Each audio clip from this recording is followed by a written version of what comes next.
Alors, Hashem, le Chok l'Israël ce matin, Sota 48a. Mishebatla Sanhedrin. On dit que depuis que le Sanhedrin s'est exilé de sa place, le Sanhedrin s'est exilé du Beth Amikdash 40 ans avant la destruction du temple. Qu'est-ce qui est arrivé? Ils ont déjà prévu la destruction. Ils avaient une chambre dans le Beth Amikdash qu'on appelait l'Ishkat HaGazit. Et 40 ans avant que le Beth Amikdash soit détruit, ils ont été exilés de leur place. Deux qui ont été exilés, Amar Ravuna, Zekini Mishar Shavatu, Bachurim Minginatam. Là, le rabbin ont interdit d'écouter la musique. Depuis que le Sanhedrin était exilé, tu n'avais plus le droit d'écouter la musique. La musique, c'est la simha, mais le fait que le Sanhedrin s'est exilé, ça ne signifiait pas une bonne chose. Dans ce cas, ils ont interdit la musique, comme dit le prophète Jérémie, Zekinim Mishar Shavatu.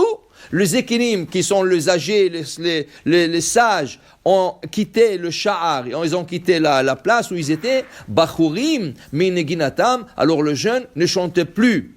Amarav Udna de Sham'a Zimra Te'aker. Dit Rav, une oreille qui écoute la musique mérite d'être coupée. Ça veut dire que c'était très fort. On a interdit d'écouter la musique. Et en vérité, même aujourd'hui, en ère actuelle, on n'a pas le droit d'écouter la musique. Ah, tu vas me dire que tout le monde écoute la musique, il y a tellement de chanteurs juifs, oui.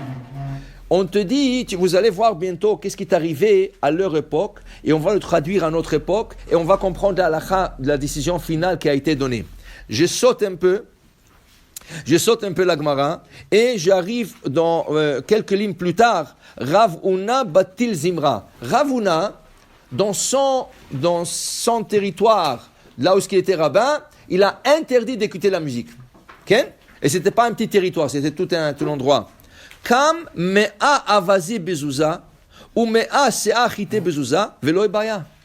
Tu pouvais acheter 100 canards pour $1, il n'y avait pas d'acheteur. Les gens ont perdu le goût de la vie. Okay? Ils n'avaient plus envie de faire des choses. Ils étaient tristes, ils étaient désintéressés. Okay? Ils étudiaient, ils mangeaient, mais pas plus que ça. Alors le marchand lui disait, tiens, je te le vends 100 canards pour $1, pas d'acheteur. Et il y avait 100 sacs de blé, Ken, pour $1, pas d'acheteur. Les gens mangeaient un peu, rien que pour se nourrir, pour se maintenir, c'est tout. Il n'y avait pas envie de vivre. Atar Rav Chizda, il est venu rabbin après Rav Huna, qui s'appelait Rav Chizda, Zilzel. Alors lui, il n'a pas fait attention à ce décret, et les gens qui écoutaient la musique, il leur laissait faire, pas comme Rav Huna qui était juste avant lui, qui était très strict là-dessus, il laissait aucune personne écouter la musique. Rav Chizda, celui qui écoutait la musique, ok, yallah, pas de problème. Les gens ont commencé à écouter la musique, ils baillaient avaza bezouza velo mishtakach. Un canard à $1, tu ne trouvais pas. Avant, c'était 100 canards pour $1, il y avait en masse et personne ne voulait acheter. Maintenant, les gens commençaient à écouter la musique, un canard pour $1 et tu ne trouves pas le canard sur le marché. Tout le monde achetait, tout le monde mangeait. Et après, il dit ici que les gens ont repris le goût de la vie. Alors là, tu comprends. Le décisionnaire qui a été posé la question, c'est écrit clair dans le Talmud que depuis la destruction du temple, depuis le Sanhedrin qui a été exilé, on n'écoute plus la musique. Comment ça se fait qu'on a le droit d'écouter la musique aujourd'hui? Justement, c'est comme cela que Gemara dit. Sinon, les gens n'auront plus envie de vivre. Et ça, tu parles l'époque avant la destruction. Imagine-toi maintenant qu'Am Israël est exilé, et il y a tellement de choses qu'Am Israël est en train de passer, encore plus que les gens vont perdre du tout le goût de vivre, de faire quelque chose. Et c'est pas bon. Parce que si tu n'as pas le goût, tu n'étudies pas bien, tu ne fais pas le mitzvot bien. Alors dans ce cas, on est obligé de laisser faire écouter la musique. Alors là, il ne faut pas abuser. Qu'est-ce que c'est abuser? On t'a permis d'écouter la musique, c'est interdit, mais on te l'a permis. Mais ne va pas écouter de musique goy. Ne va pas écouter des musiques qui ne sont pas de nôtres. Si tu veux écouter la musique, écoute le Tehillim, chant de Tehillim, écoute, des chanteurs juifs, mais des chanteurs juifs qui chantent la Kedusha.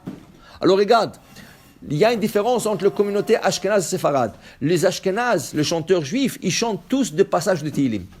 Ils prennent un verset de Tehillim, de psaume, et ils chantent, ils composent là-dessus.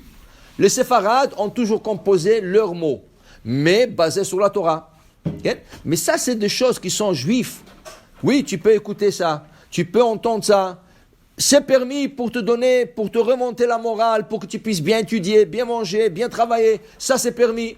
Mais si tu écouter une musique goy, il n'y a aucune permission au monde qui va te permettre d'écouter la musique goy, parce que d'abord, les mots ne sont pas propres, les idées ne sont pas propres, rien bien. Et c'est interdit, alors quoi faire? C'est interdit. Si tu veux déjà utiliser la permission, il utilise là pour le bien. Dis la Gemara, Amar Rav Yosef. Dit Rav Yosef, Zamre Gavre ve'ane nashe peritsuta. Si les hommes et femmes sont à table, et les hommes chantent, et les femmes reprennent le chant après les hommes. Ça veut dire qu'au moment que les hommes chantent, les femmes aussi elles chantent avec les hommes. Ça va emmener à l'adultère. Il y a quelque chose qui va se passer. On n'a pas le droit d'avoir des hommes et des femmes chanter à table. Ça veut dire que Shabbat, tu as des invités, les hommes se mettent à chanter, les femmes n'ont pas le droit de chanter. Elles ont le droit que d'écouter. Maintenant, la Gemara dit comme ça. Ça, c'est les hommes ont chanté et les femmes ont suivi. Mais si Zamre Naché, si les femmes ont commencé à chanter, Ve'ane Gavre, et les hommes les ont suivis, ça c'est pire qu'Aesh Bane Oret. Ça c'est comme du feu à côté de la paille. Ça c'est vraiment, tu es parti loin, ça c'est 1000% que quelque chose va sortir de mauvais de ça. Okay?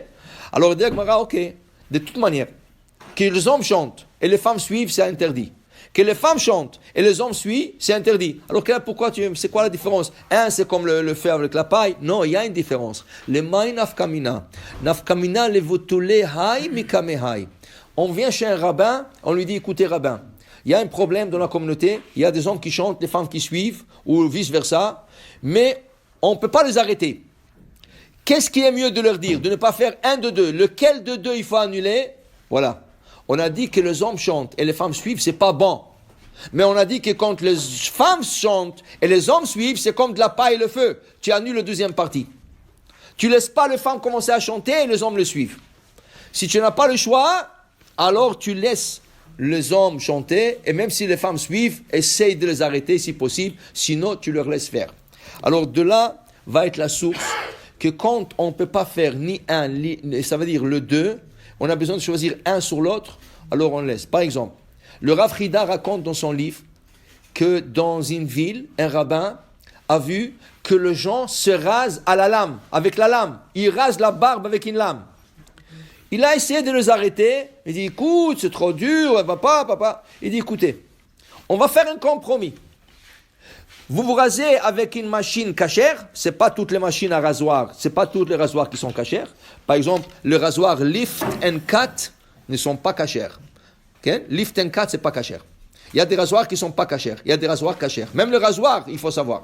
Mais il leur a dit comme ça, rasez-vous cachère et je vous donne la permission de vous raser pendant le Homer. On sait que pendant le Homer, le 34 jours pour le Séfarad, on ne se rase pas. Okay? Il leur a dit, le compromis va être, vous arrêtez de raser à la lame, je vous laisse raser le Homer. Il a réussi. S'il aurait dit, vous rasez plus à la lame, il n'aurait pas écouté. Mais au moins, il a trouvé, la moindre des choses pour arriver. Et tu comprends, à la fin, même quand arrivé à Homer, il y a beaucoup de gens qui ne sont pas rasés.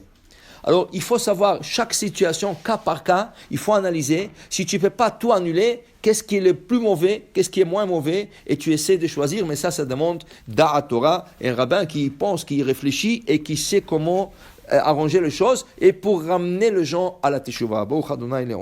Amen ve Amen.